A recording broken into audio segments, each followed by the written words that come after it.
आपका dictation start होगा कुछ सेकंड के बाद। स्टार्ट।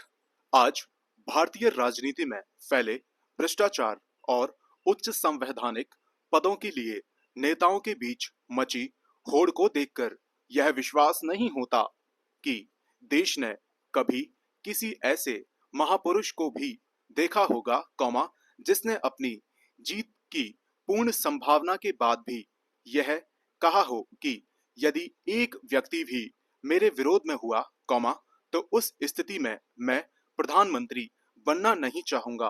विराम।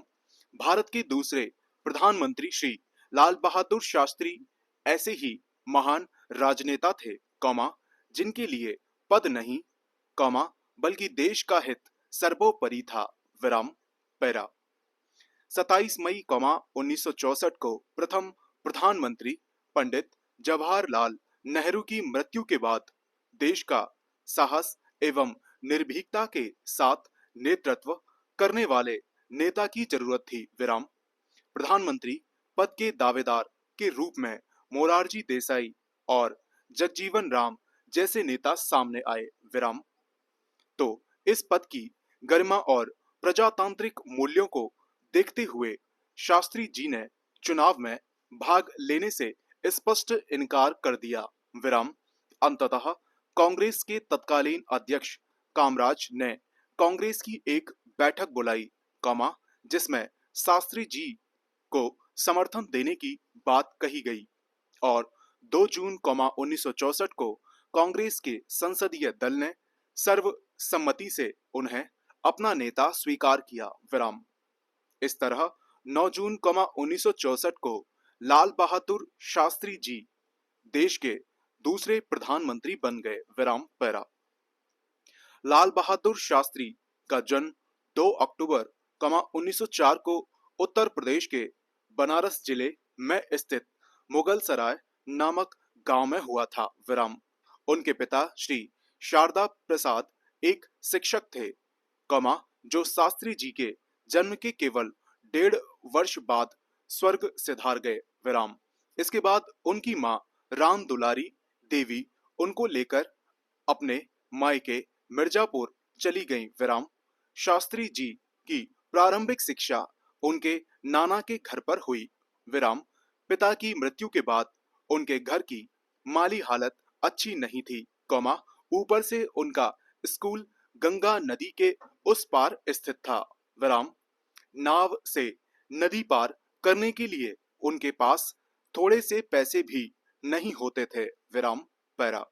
ऐसी परिस्थिति में कोई दूसरा होता तो अवश्य अपनी पढ़ाई छोड़ देता, किंतु शास्त्री जी ने हार नहीं मानी, वे स्कूल जाने के लिए तैरकर गंगा नदी पार करते थे। विराम। इस तरह, कठिनाइयों से लड़ते हुए 6ठी कक्षा उत्तीर्ण करने के बाद आगे की पढ़ाई के लिए वे अपने मौसा के पास चले गए। विराम। वहां से उनकी पढ़ाई हरीश चंद्र हाई स्कूल तथा काशी विद्यापीठ में हुई। विराम।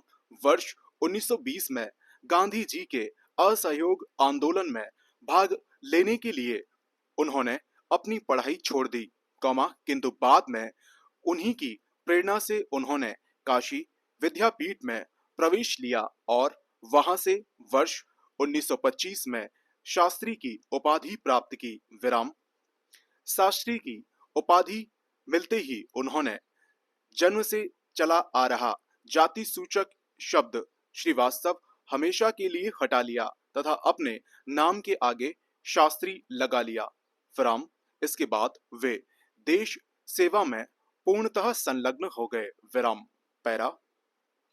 गांधी जी की प्रेरणा से शास्त्री जी अपनी पढ़ाई छोड़कर स्वाधीनता संग्राम में कूद पड़े थे और उन्हीं की प्रेरणा से उन्होंने बाद में काशी विद्यापीठ से शास्त्री की उपाधि प्राप्त की। विराम।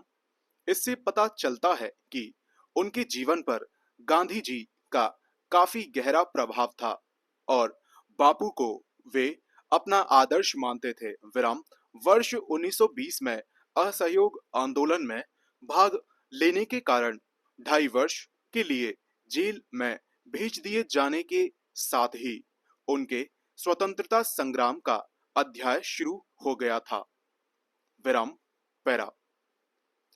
कांग्रेस के कर्मठ सदस्य के रूप में उन्होंने अपनी जिम्मेदारी निभानी शुरू की। विराम वर्ष 1930 में नमक सत्याग्रह में भाग लेने के कारण उन्हें पुनः जेल भेज दिया गया। विराम शास्त्री जी की निष्ठा को देखते हुए पार्टी ने उन्हें उत्तर प्रदेश कांग्रेस का महासचिव बनाया।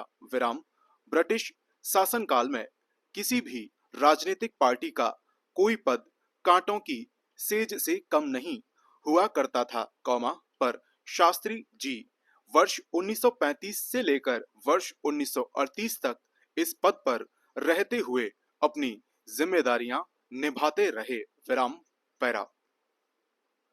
इस बीच वर्ष 1937 में उत्तर प्रदेश विधानसभा के लिए चुन लिए गए और उन्हें उत्तर प्रदेश के मुख्यमंत्री का संसदीय सचिव भी नियुक्त किया गया। विराम साथ ही वे उत्तर प्रदेश कमेटी के महामंत्री भी चुने गए और इस पद पर वर्ष 1941 तक बने रहे।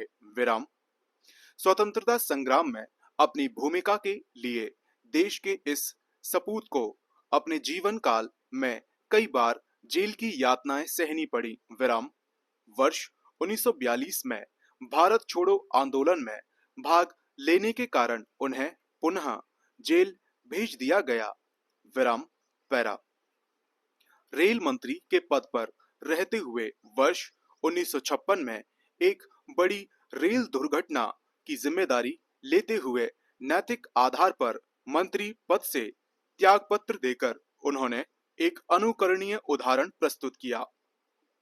विराम वर्ष 1957 में जब वे इलाहाबाद से संसद के लिए निर्वाचित हुए, तो नेहरू जी ने उन्हें अपने मंत्रिमंडल में परिवहन एवं संचार मंत्री नियुक्त किया। विराम इसके बाद उन्होंने वर्ष 1958 में वाणिज्य और उद्योग मंत्रालय की जिम्मेदारी संभाली। विराम वर्ष 1961 में पंडित गोविंद बल्लभ पंत के निधन के उपरांत उन्हें गृह मंत्री का उत्तरदायित्व सौंपा गया। विराम उनकी कर्तव्य निष्ठा एवं योग्यता के साथ साथ अनेक संवैधानिक पदों पर रहते हुए सफलतापूर्वक अपने दायित्वों को निभाने का ही परिणाम था कि 9 जून 1964 को वे सर्वसम्मति से देश के दूसरे प्रधानमंत्री बन गए।